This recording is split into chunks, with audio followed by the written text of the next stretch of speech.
Master and our continuing operation and maintenance videos. Today's subject is the BoxxerXL, and we're going to take you through this machine, show you the major components, identify what we have on our front panel here, and the maintenance side of it, of what we're going to do for oil changes and the regular maintenance. We're going to begin here with the front panel. And I'm just going to start at the top right hand corner and work my way around. It might be out of order, but that's what we're going to do. The first item that we have is our hour meter. The hour meter just keeps track of how many hours the machine is actually running. It shows us how many hours over the life of it, and oftentimes on our tech desk we'll ask how many hours are on the machine when you have questions. But it also is for your it's for you to use to kind of keep track of the hours that you're putting on it, so that you can keep track. Most of our maintenance, oil changes and things like that are predicated upon how many hours you've run it. So it just gives you an opportunity to keep track of the hours as they go by and what may need to be done at that time. What we have here is our temperature control dial, and that is just a swoosh, and it basically is just going to allow you to change from no heat all the way up to the hot, and it'll control that. That control will be registered here on the water temperature gauge. So as you move that up, you can see about where you are as far as the temperature is concerned. That temperature is reading the temperature at the machine, not at your wand tip. So depending on how many feet of hose, situations, if it's cold outside, whatever the situation is, there is going to be a fluctuation in temperature from what you see here on your dial to what is actually out at the end of the hose. The next item we have is our pressure gauge. The pressure gauge is keeping track of where we are in the cleaning pressure at the wand, and it is controlled here by the pressure control valve. So what you see up here is going to be decided by where you set this. So the next item that we have is our vacuum, and it's going to register how many inches of vacuum we have.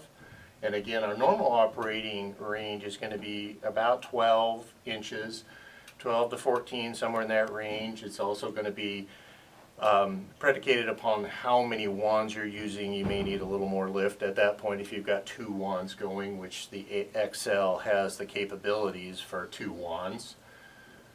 The next item on the main front panel here is our on-off key, and that's pretty obvious. So where you turn the machine on, cold start choke. So if you've got a cold start going on, typically you're only going to have that on for just a few minutes as it warms up. It's a pull turn. We have our lube port here on the front, and I'll get into this a little bit later in the operations side of this on shutting the machine down, and that's an important piece there also. Here is our throttle. The throttle is no longer a pull. This one here is a turn. You turn the throttle, and then there's a locking nut here on the back. Turn it to where you want that to be, and you can lock it in place. The next 2 items down here are the ability. Here's our output, our pressure output. It has the ability for 2 hoses, like I said before. That's where you're going to hook that up. Your fresh water is going to be hooked up here, whether it is a freshwater tank, storage tank that you have on board, or whether you're hooking a garden hose up from the job site. That's where we're going to hook that up. This valve down here at the bottom is a freshwater drain for the tank that's on board here, not to be confused with the freshwater tank that you may be carrying fresh water in, but there is also a gray box back here which is the water tank on board. The float in there is going to decide, well, as you're using your machine, the float is going to continually fill and stop so that it can, you can run your machine and run your wand. So by the point where you need to drain it, that's what you'll do here. Just hook a clear hose up and run it out, and that's how you're going to drain that. The next item on our panel, and I'll stay with this right here, is our chemical system. We have a last step chemical system on board here, and I'll get into that a little bit later. But what we're going to do here is we're going to turn the knob down to prime when we first get going in the morning, or whenever you've got it going. you're going to see the ball in here. It's going to bounce a little bit off the top here around, and what it's doing is purging any air that may have gotten in over the night or when it's not been in use. Once that settles down and stops bouncing around, that means the air is purged out, at which point you're going to turn it to the full on position. So that's where we are here. Here's your metering, your chemical control metering valve, which will allow you to dial in the amount of chemical per hour that you're using. And basically you're going to go with whatever the chemical that you're using, go with the instructions that come with that particular chemical. It'll tell you what you need to set it at for a certain cleaning. You'll be able to dial that in.